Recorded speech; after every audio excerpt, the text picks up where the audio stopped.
आपका स्वागत है।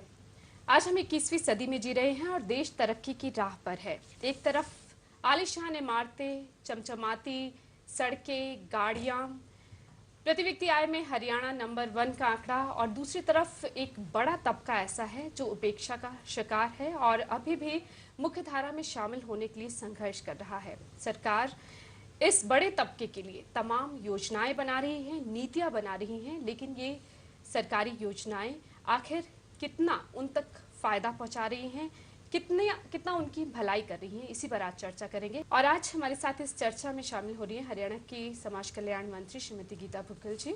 हमारे साथ हरियाणा के पूर्व मुख्य सचिव धर्मवीर जी भी इस चर्चा में शामिल हो रहे हैं। वरिष्ठ पत्रकार नरेश कौशल जी भी हमारे साथ हैं और साथ ही इंडियन नेशनल लोकदल के महासचिव और प्रवक्ता अशोक शेरवाल जी भी इस चर्चा में शामिल हो रहे हैं।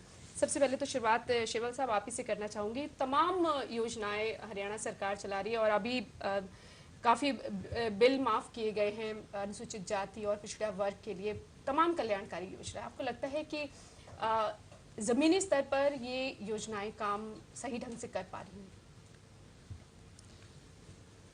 देखिए, मैं थोड़ा अतीत में जाना चाहूँगा। डेमोक्रेसी जब इस देश के अंदर बहाल हुई, डेमोक्रेसी के माध्यम से इस देश के अंदर सरकारें बननी शुरू हुई, लेकिन डेमोक्रेसी से पहले इस देश के अंदर जो व्यवस्था हुआ करती थी, गैर बराबरता, ऊंच नीचता, जात पात का जहर इस देश के अंदर चारों तरफ फैला हुआ था। उस व्यवस्था के खिलाफ मैं ज़्यादा गहराई में नहीं जाऊंगा, लेकिन स्वामी विवेकानंद के बारे में मैं ज़रूर कहना चाहूँगा।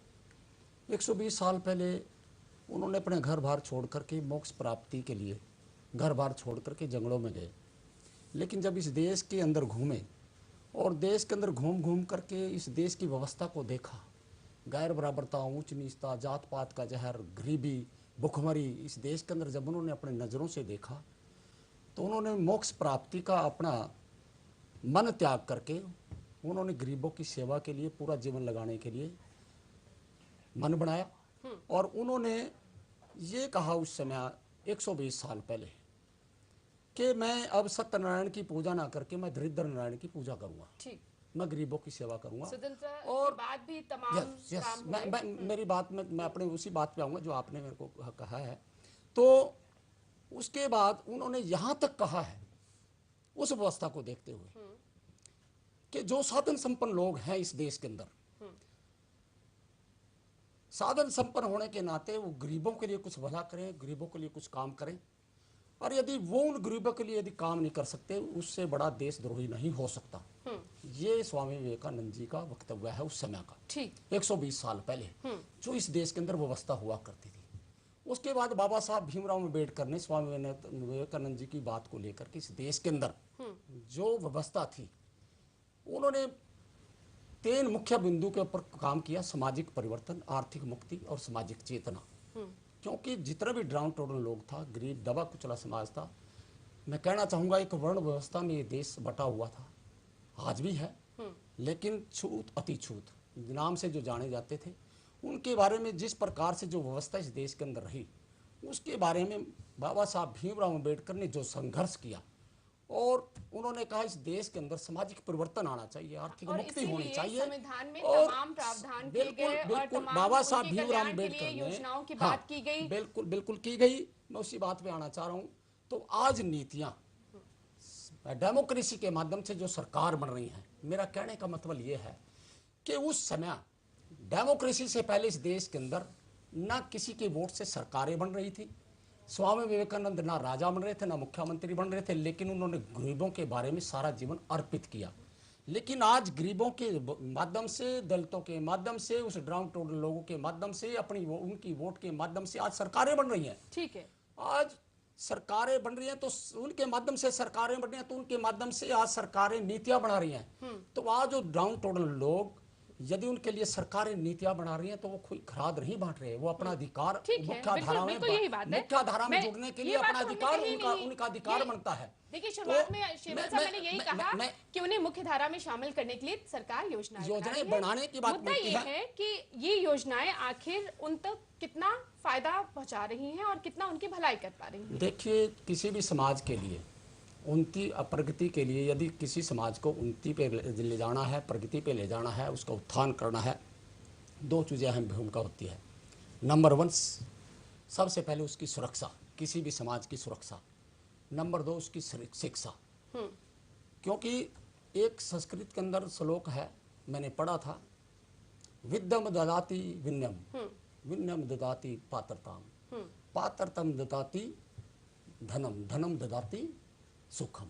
यानी कि एक शिक्षा से ही सब कुछ मिलता है। धन भी शिक्षा से मिलता है, विनम्र पात्रता भी धन शिक्षा से मिलता है, ये सब कुछ उसी से मिलता है। तो इसलिए आज शिक्षा के, बाबा साहब भीमराव अम्बेडकर ने भी कहा था, शिक्षित बनो, संगठित बनो और संघर्ष करो, तभी समाज का उत्थान हो सकता है। वही तो बात है ना, आज यानी कि हरियाणा सरकार भी तमाम योजनाएं शिक्षा के क्षेत्र में भी बना रही है, पिछड़े वर्ग और अनुसूचित जाति के लिए भी बना रही है, नीतियां बना रही हैं। हाँ। लेकिन जो उत्थान देश के अंदर, क्योंकि इस देश की राजनीतिक पृष्ठभूमि पे जब हम नजर दौड़ाते हैं, इस देश के अंदर 58 साल राजपाट, 68 साल की राजनीति के अंदर 58 साल राजपाट केवल और केवल कांग्रेस के सरकारों ने किया है। लेकिन उनके लिए नीतियां, मेन चीज आती है नीति और नियत। उनकी नियत क्या है? आज भी वहीं पर खड़े हैं जो 68 साल पहले इस देश के अंदर जब नीतियां बनाई जाती है तो नीतियां इंप्लीमेंट नहीं होती है, नियत नहीं है, नियत इंप्लीमेंट नहीं हुई है, इंप्लीमेंट नहीं किए गए, तभी आज इतना बुरा हालात इस देश के अंदर, इस प्रदेश के अंदर खास तौर से मैं कहना चाहता हूं। आज सुप्रीम कोर्ट ने आज यहां तक कहने की जरूरत पड़ी है, 22 मार्च सन 2013 को सुप्रीम कोर्ट ने हरियाणा से ये जवाब तलब किया था चीफ सेक्रेटरी से कि मुझे हरियाणा के अंदर नीतियां गिनाने की जरूरत नहीं, मुझे जो दलितों की सुरक्षा के लिए आपने क्या इंतजाम किए हैं उसको गिनाने की। आपके पॉइंट्स समझ में आ रहे हैं, मैं उसका जवाब ले लेती हूँ मैम से। गीता जी, एक तो सुरक्षा बड़ा सवाल उठा है, दूसरी शिक्षा की बात उठी है, तीसरी है आर्थिक समानता की बात जी। जो आप योजनाएं बना रही हैं, ठीक है, मैंने भी पूरी योजनाएं देखी हैं और एक पूरी बुकलेट है जी। लेकिन सवाल वहीं आ जाता है कि योजनाएं आखिर जमीनी स्तर पर कितनी कारगर साबित हो रही हैं। देखिए, जो योजनाएं सरकार की ओर से बनाई गई हैं वो ज़मीनी स्तर को देख के ही बनाई गई हैं। आज इसका लाभ सभी लाभार्थियों को मिला है, उसका बहुत बड़ा फ़ायदा हुआ है। और जहाँ तक एससीज की बात है, कॉन्स्टिट्यूशनली प्रोटेक्टेड कैटेगरी है, उसमें वैसे ही अधिकार दिया गया है, सरकारों की जिम्मेवारी भी बनती है। और आज हमारी सरकार ने माननीय मुख्यमंत्री चौधरी भूपेंद्र सिंह हुड्डा जी के नेतृत्व में जो कार्य विशेष तौर से दलितों के लिए या पिछड़े या गरीब लोगों के लिए किए हैं, मैं समझती हूँ सोशल सेक्टर में सबसे ज़्यादा बड़े से बड़े निर्णय लिए गए हैं। शिक्षा का अधिकार कानून देश में आया, हमारी यूपीए सरकार उसको लेकर आई। शिक्षा के अधिकार के कानून के तहत पहली से लेकर 8वीं तक हर बच्चे को मुफ्त में शिक्षा दिए जाने की बात थी, जो कि हमारी सरकार ने मुफ्त शिक्षा दी, कॉपी, किताबें, वर्दी, यूनिफॉर्म सब कुछ दिया। उसके साथ साथ करीबन 19,72,111 बच्चे जिनको स्कूलों में जब उन्होंने एडमिशन लिया उनके खाते खोले गए। खाते खोलने के साथ साथ उनको 75 रुपये से 600 रुपया तक उनके खातों में भी जमा करवाया जा रहा है। आज हमने इंश्योर किया है कि कोई भी गरीब बच्चा घर में ना रहे। जैसा अभी शेरवाल जी कह रहे थे, शिक्षा जो है, शिक्षा सबसे ज़्यादा ज़रूरी है, वही किसी भी समाज की प्रगति के लिए भी बहुत अति आवश्यक है। आज हरियाणा सरकार, विशेष तौर से कांग्रेस पार्टी की सरकार ने जो निर्णय लिए हैं, बेहतरीन शिक्षा देने की काम किया है।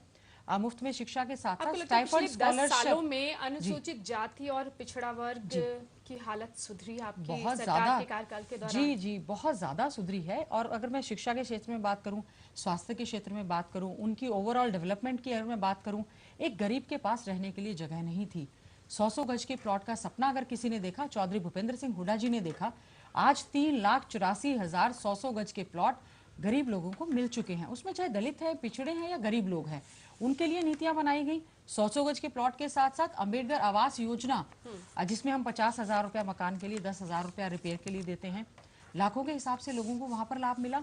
प्रियदर्शनी आवास योजना के तहत मकान सस्ते, करीबन 90,000 रुपए की राशि हम मकान बनाए जाने के लिए दे रहे हैं। सबसे पहला सपना हमने उसको शिक्षा दिया, फिर उसके बाद हमने उसको रहने के लिए प्लॉट दिया, उसको छत दी, उसके लिए घर बनाने की व्यवस्था की। और साथ ही साथ में जो हमने ये सुनिश्चित किया, 10 लाख दलित परिवारों के घर में पेयजल व्यवस्था मुफ्त में, पीने की पानी, टंकी टूटी की व्यवस्था की गई, और जो कि सब जगह मिली। हमने सुदृढ़ समाज के एक निर्माण में जो है अच्छे ढंग से कार्य किया, और साथ ही साथ में ये कोशिश की। और आज मैं दावे के साथ कह सकती हूँ, अनुसूचित जाति के लिए जो हरियाणा में सोशली सामाजिक तौर पर देखा जाए, बहुत ज़्यादा वो एम्पावर हुए हैं। अगर हाँ उन पर एट्रोसिटीज़ कहीं हुई है, सरकार बहुत गंभीर है, हम उसमें बहुत गंभीर है, हम लोग हमेशा कार्रवाई भी करते हैं। आज देखिए बहुत बड़ा मसला है। आज केवल स्कूली शिक्षा की मैं बात नहीं करूंगी, आज अगर मैं 10वीं से और इससे ऊपर की बात करूं, अंबेडकर छात्रवृत्ति योजना हम लेकर आए। जिसमें हमारे जो मेरिटोरियस बच्चे हैं, हजारों रुपए की राशि हम छात्रवृत्ति के रूप में उनको 10वीं 12वीं ग्रेजुएशन पोस्ट ग्रेजुएशन तक देते हैं। आज गरीब का बच्चा पैसे की कमी की वजह से घर नहीं है, हमने ऐसी व्यवस्था की है। और चाहे मैं स्कूल के साथ साथ आईटीआईज की बात करूं, आईटीआईज में जहां मुफ्त में शिक्षा दी जाती है उनके लिए अलग से रिजर्वेशन है, मुफ्त में उनको टूल किट दिए जाते हैं, स्किल्ड मैन पावर हमने उनको दिया है। आज आप चाहे सेल्फ एम्प्लॉयड बने, चाहे रोजगार के साधन दिए जाएं, हमने एक कोशिश की है। आज हमारे कॉलेजेस में जो बच्चे शिक्षा पा रहे हैं उनको बेहतरीन हमने शिक्षा दी है और उसके साथ साथ में उनको मदद की है। शिक्षा पाने के बाद रोजगार के लिए हमने उनके लिए कोचिंग की व्यवस्था की है, उनकी हम लोग काउंसलिंग करते हैं, एग्जामिनेशन के लिए कोचिंग दे रहे हैं, महिलाओं के लिए सिलाई सेंटर्स हैं या दूसरी तरह की व्यवस्था आज हम कर रहे हैं। मैं दावे के साथ कह सकती हूँ माननीय मुख्यमंत्री चौधरी भूपेंद्र सिंह हुड्डा जी, जो चौधरी रणवीर सिंह हुड्डा जी के पुत्र हैं, जो कि बाबा साहेब भीमराव अंबेडकर जी के साथ संविधान निर्मात्री सभा में सदस्य थे, उनमें वो खून है, वो जानते हैं दलितों का, गरीबों का क्या दर्द है। आज 10 साल की सरकार में जो फैसला गरीबों के लिए, दलितों के लिए, पिछड़े वर्ग के लिए लिया गया है, ना पहले कभी किसी सरकार ने लिया, न केवल फैसले लिए गए बल्कि बेहतरीन ढंग से उसको लागू भी किया गया। ठीक है शेरवल साहब, शिक्षा की बात की, शिक्षा की योजनाएं गिना दी गई सरकार की तरफ से, उच्च शिक्षा में भी प्रावधान है, घर दूसरी जरूरत होती है घर रहने की जगह हो, वो भी गिना दी कि घर भी मुहैया कराए गए हैं और प्रदर्शनी आवास योजना के तहत उन्हें घर बनाने के लिए भी पैसा दिया गया और भी तमाम योजनाएं। कहाँ कमी आपको दिखाई देती? देखिए, मैं बहन जी का बड़ा आदर करता हूँ, मेरे दिल में इनका बहुत बड़ा स्थान है, समाज की बड़ी बहुत बुद्धिजीवी हैं और बड़े अच्छे डिपार्टमेंट हैंडल भी कर रही हैं बड़े बखूबी से, इनका बड़ा सम्मान करता हूँ मैं। लेकिन सरकार में है तो सरकार की नीतियाँ गिनाना इनका फर्ज है। केवल गिलाना नहीं है, आप भी उनका लाभ उठाएं, आप भी उनका लाभ उठाएं जो हमने नीतियां बनाई हैं समाज को फायदा पहुंचाने में। शेरवाल साहब, जमीनी हकीकत से आप बहुत परे हैं बहन जी। आप मैं जमीनी हकीकत से नहीं, मैं जमीन से जुड़ी हुई नेता हूँ। आप बिल्कुल गलत कह रहे हैं, आप ये शब्द तो वापस ले लीजिए, आप ये शब्द तो वापस ले लीजिए। मैंने 6800 गांव में हर गांव में मैंने कदम रखा है, मैंने दलितों की जमीनी बस्तियों में हकीकत से जाकर जुड़े होने के नाते हमने ये पॉलिसी खाना खाया है। 6800 गांव में मैं जाकर के मैंने उनकी दशा को देखा है बहन जी। तो मैं बताना चाहता हूँ, आप ठीक है, मेरी बात, लेकिन अगर मैं देखिए मेरी बात कंप्लीट, ठीक है, आप कहिए, आप कहिए, जमीनी हकीकत क्या है मैम वो जान लेते हैं, लेकिन आप ये जरूर कहें कि ऐसे मंत्री होने के नाते जमीनी हकीकत को जानते हुए हमने प्रोग्राम पॉलिसीज बनवाई है। मैं जो हकीकत आपके बीच में, जी हाँ आपके बीच में आप बताएं। देखिए, ये मैं नहीं है, मेरा आंकड़ा नहीं है, नेशनल ह्यूमन राइट्स की खुद की रिपोर्ट है।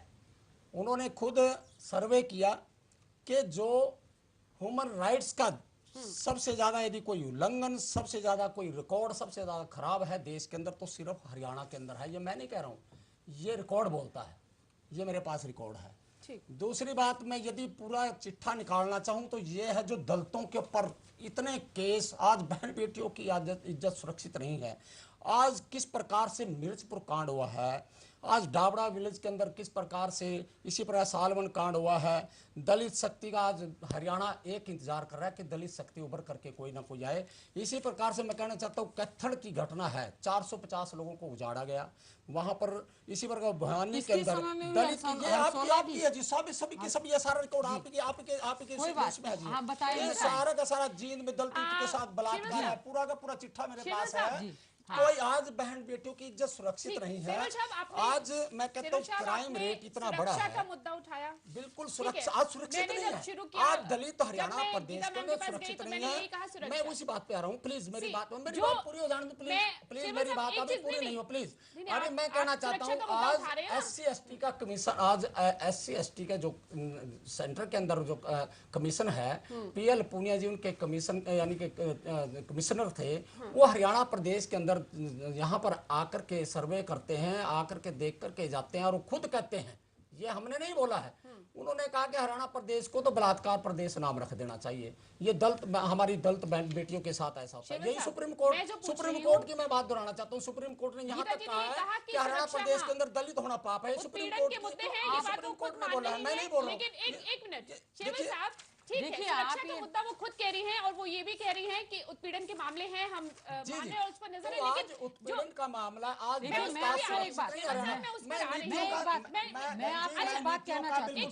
हमारी सरकार ने, मुख्यमंत्री जी ने कहा जीरो टॉलरेंस पावर की पॉलिसी हमने बनाई है। नीतियों का स्वागत करता हूँ, लेकिन उनका इम्प्लीमेंट कहाँ तक किया है? शेरवल साहब, आज यही तो बहन मैं बेटियां सवाल कह रही हूँ ना। सुरक्षित नहीं है, मैं सुरक्षा स्कूलों में तो- बच्चियां सुरक्षित नहीं है। देखिए, उस बड़ा आज शेरवल नौजवान साहब, बच्चों का भविष्य देखिए, सुरक्षित महिलाओं नहीं है। की शेरवल महिलाओं साहब, की इस बहस से सुरक्षा, कुछ नहीं निकलेगा। देखिए मेरा जो- एक महिलाओं मिनट, मैम, की एक सुरक्षा मिनट एक से- बहुत बड़ा मुद्दा है। मैं वही कह रही क्या हूँ। निर्भया कांड हुआ, बहन जी, क्या मैं वो आपकी दलित थी, नीतियों लेकिन का बिल्कुल स्वागत करता हूँ, मैं उसी स्वागत पर कर आ रहा रही हूँ, हूँ। एक लेकिन मिनट। उनको इम्प्लीमेंटेशन शेरवल कहाँ मैं तक हुआ आपको है? बता रही हूँ शेरवल implementation। साहब, जी, सुरक्षा मुद्दा है, वो खुद मान रही हैं, सभी मानेंगे, सभी ये कहेंगे, मैं भी ये कह रही हूँ।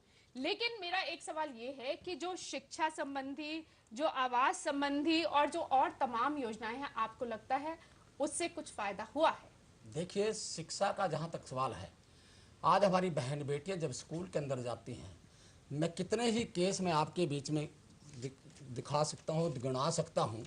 हमारी बहन बेटी जब स्कूल के अंदर जाती हैं, वहाँ से किडनैप कर लिया जाता है, बलात्कार करके नहरों में फेंक सुरक्षा दिया फिर से जाता बड़ा है। मुद्दा बन गया ना। तो फिर मैं सुरक्षा कहता हूँ, आज का शिक्षा मुद्दा कैसे आ गया। ग्रहण करेगी? बहन बेटी घर से निकल नहीं सकती तो शिक्षा कहाँ से ग्रहण करेगी? आज ये बहुत बड़ा मुद्दा, ज्वलनशील मुद्दा है, लेकिन इसके ऊपर सरकार आज सीरियस नहीं है। चलिए, तो सुरक्षा पर आप बात, पहले एक बार मैं उनसे जवाब ले लूं, उसके बाद फिर हम, लेकिन दूसरी मैं जो कहना नीतियां चाहता हूँ, हैं, आज नीतियां उससे कितना दलितों फायदा के लिए पहुंच रहा है? नीतियां यदि बनती उसके हैं, बाद कोई हम आगे फ्रॉड में बढ़ेंगे। नहीं मांग रहे हैं, उनका अधिकार है, बिल्कुल अधिकार अधिकार के क्षेत्र है, है। बिल्कुल। तो आज क्या वोट आप के जिस माध्यम पार्टी से हैं, उन्होंने बिल्कुल- दलितों के लिए नीतियां जो मैं- बनाई, आप बहन बता जी, दें जरा। मैंने आप अभी- बता दें आपने बहन जी, घोषणा मैं- पत्र में क्या हाँ, रखा है। बिल्कुल, आप मुझे बिल्कुल। बता दें कि इंडियन दलितों के नेशनल लिए इस लोकदल में प्रदेश के दलितों के अंदर, लिए क्या हरियाणा काम। प्रदेश के अंदर, आप देश के मुझे अंदर एक भी योजना, हरिजन चौपाले बढ़ाने का कार्य केवल और केवल जननायक चौधरी देवीलाल जी ने शुरू किया नहीं, था। नहीं, आप बताएं। बहन बेटियों के लिए इज्जत सुरक्षित करने का कानून उन्होंने बनाया था। देवीलाल जी के बाद जच्चा बच्चा के लिए कानून उन्होंने बनाया था। देखिए, आज आप इंडियन नेशनल लोकदल ने अपनी सरकार के दौरान बहन जी, मैं कोई भी आप बता दें उन्होंने क्या। हर सरकार का काम है बहन जी, मैं एक नीतियों की मिनट। बात नहीं कर रहा शेरवल हूँ। साहब, आपकी नहीं, सरकार नहीं, आपको बनाएगी, नीतियां- हमारी सुरक्षा सरकार एक हम बड़ा भी मुद्दा है। हम भी देखिए, नीतियां सुरक्षा एक बड़ा बनाएंगे। मुद्दा है सुरक्षा- और इस पर नीतियां कोर्ट भी कमेंट कर सकता है। राजेंद्र कौर जी, सुरक्षा ये एक बड़ा सवाल मुद्दा है शेरवल साहब, कि नीतियां दलितों एक का बहुत बड़ा- सुरक्षा किस प्रकार की जाए, ये मेन मुद्दा है। मैं आपको बताती हूँ सुरक्षा के लिए। अब आप केवल मेरी बात सुने ध्यान से। जी बहन जी, देखिए, दलितों पर अगर अत्याचार हुआ, हमारी सरकार ने कार्रवाई की। हमारे यहाँ पर state vigilance and monitoring committee का गठन हुआ। देश के प्रधानमंत्री ने भी जिस समय कहा, नेशनल लेवल पे विजिलेंस एंड मॉनिटरिंग कमेटी का गठन हुआ। स्टेट में Haryana is the only state, not only, ज्यादातर राज्यों में हुआ, जिसमें माननीय मुख्यमंत्री जी चेयरमैन है। एज ए मिनिस्टर मैं उसमें मेंबर हूं और सभी उसमें एमएलएज एमपीज हैं, सब लोग उसमें मेंबर हैं। और जो भी उसमें मामले आते हैं, चाहे वो दलित सुरक्षा से बात हो, स्कीम से बात हो, होम डिपार्टमेंट से रिलेटेड हो, मुख्यमंत्री जी स्वयं उसको चेयर करते हैं। आदेश दिए हुए हैं, जहां जहां पर भी दलितों के खिलाफ अत्याचार हुए हैं, वहां वहां पर हमारी सरकार गई है। हमने उसका खंडन किया है, निंदा की है, कार्रवाई की है, जहां भी अत्याचार लेकिन हुआ। आखिर ये घटनाएं थम क्यों नहीं रही? देखिए, ये बड़ा थमी सवाल है। बहन जी, देखिए, न्याय मैं किसको आपको मिला? इसमें सबसे बड़ा कारण मानती हूँ दलितों की एम्पावरमेंट। आज दलित हरियाणा में एम्पावर हुआ है। आज हमने ये डायरेक्शन दी है, जहां भी कोई घटना होगी उसकी एफआईआर दर्ज होगी। बहुत से राज्य हैं वहां पर एफआईआर दर्ज नहीं की जाती। वो लोग थाने में चक्कर काट काट के थक जाते हैं। और मैं कहना चाहूंगी, इनके समय में तो इंडियन नेशनल लोकदल में अभी आए हैं, मैं कहना चाहूंगी एफआईआर तो दर्ज ही नहीं होती थी। 12 साल हो गए। आज जो संख्या, अगर दलितों के खिलाफ एट्रोसिटीज की अगर एफआईआर दर्ज होती है, दलित सर एम्पावर्ड नाउ। हमने उनको ये अधिकार दिया है कि कोई भी आपके खिलाफ कार्रवाई होती है, आप थाने में जाएं। और थानों में हमने इंस्ट्रक्शंस दी हैं, हमने अपने आईपीएस ऑफिसर तैनात किए हैं उसमें। और ये कहा है, जैसे भी कोई जहां पे थानों में एफआईआर दर्ज होती है, मुफ्त में उनको कानूनी सहायता हम दे रहे हैं। हम लोग पूरी मदद, मैं निंदा करती हूं जहां भी दलितों के प्रति जो है अत्याचार होते हैं, और इन्हें रोकना एक बड़ी बिल्कुल चुनौती है। बड़ी सरकार चुनौती की, है। सरकार का काम भी लेकिन है। देखिए, डिस्ट्रिक्ट लेवल पर विजिलेंस मॉनिटरिंग कमेटी बनाई गई है, जिसमें सदस्य हैं। ये मामले उसमें डिस्कस होते हैं। जब जब ये मामला आते हैं, उसको सुलझाने के लिए सरकार, मुख्यमंत्री जी और हम लोग मिलकर पूरा प्रयास आपका ये करते कहना है हैं। कि दलित पहले से ज्यादा सशक्त हुए, सशक्त अब अपनी हुए। आवाज आवाज पा उठाने रहे में हैं, वो सक्षम है। ये बड़ा कारण है कि जी। तमाम घटनाएं सामने आ रही हैं। एक छोटे से जब ब्रेक भी- के रुक रहे हैं, मैं वापस जी आकर की इस बात चर्चा से को जारी सहमत नहीं रखेंगे। हूँ।